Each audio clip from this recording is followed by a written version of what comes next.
I've got 3 things I really want you to take into the weekend with you. I know it's been a really frantic, busy start to the year for most of you. And it's like, where are we? How are we suddenly in the middle of February already? Summer has 2 weeks left, just to give that a bit of context for you. So 3 things I want you to take into the weekend when you're thinking about your own private practice goals for this year. The first one is, what are your life goals, and is your private practice helping you achieve that? So you need to think about, over the course of a year, what income or revenue does my business need to be generating to afford the curated lifestyle I want? Now, I'm not talking about yachts. I'm not talking about, gallivanting around the world for half of the year. What I'm talking about is flexibility of time, flexibility with your family or your pets, or to read a book, or whatever it might be that you really want to achieve. And also the financial freedom to be able to pull back a little bit from the frequency of client work if that is at risk of burning you out. So I'm really all about burnout prevention for private practice owners. Whether you're a solo practitioner or a group practice owner, makes no difference to me. I want to know that you're at the best possible place to reduce burnout. So 1, what are your goals for your overall lifestyle, and is your private practice helping you achieve those in terms of time flexibility and financial flexibility? The way to answer that question is to think about the numbers. What does it cost you per year to have the lifestyle that keeps you sane? And what does that mean your fees need to be? So that's a really honest, hard conversation to have with yourself. Number 2, I don't want you being afraid of being visible online. I want you to know that there are so many people out there who need your specific type of help. And your specific type of help, even if it's in the same field as me, is going to be really different to the way that I would deliver that type of help. But how are people going to know that if they can't get to know, like, and trust you on social media? So social media is, I call it marketing because that's a lazy catch-all phrase.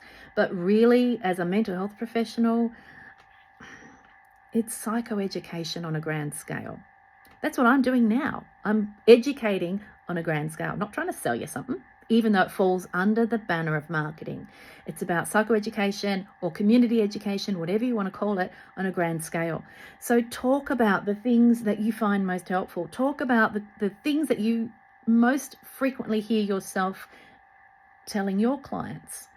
The tips that you find useful, the things to avoid, the books that you recommend, the things that have inspired you in your working life, and so on. Most effective when it's you presenting that information just like this.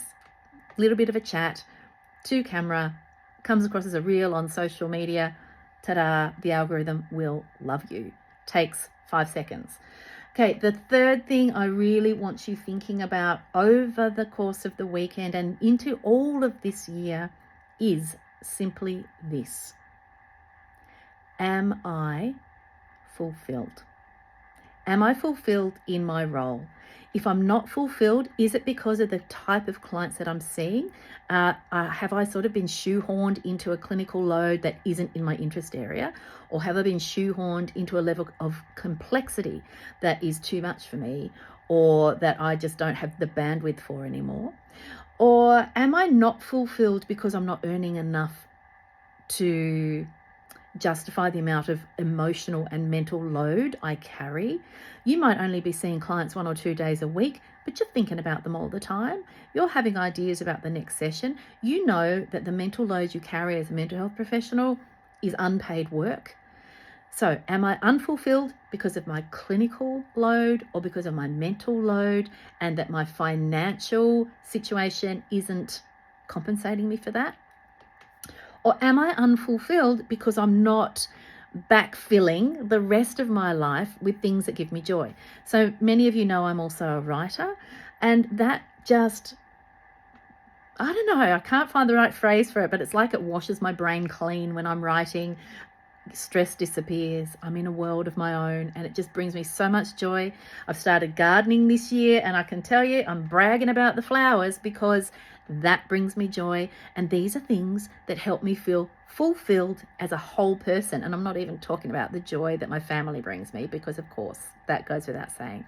So thinking about those 3 key things over the course of this year, but this weekend, heading into the weekend, think about those elements of your business and your life, and whether or not you're taking the best care that you can on many levels: time, finances, fulfillment, client load, mental load, all of those things, to help reduce your risk of burnout and to increase the fulfillment and joy you get out of not just your work, but your life as a whole.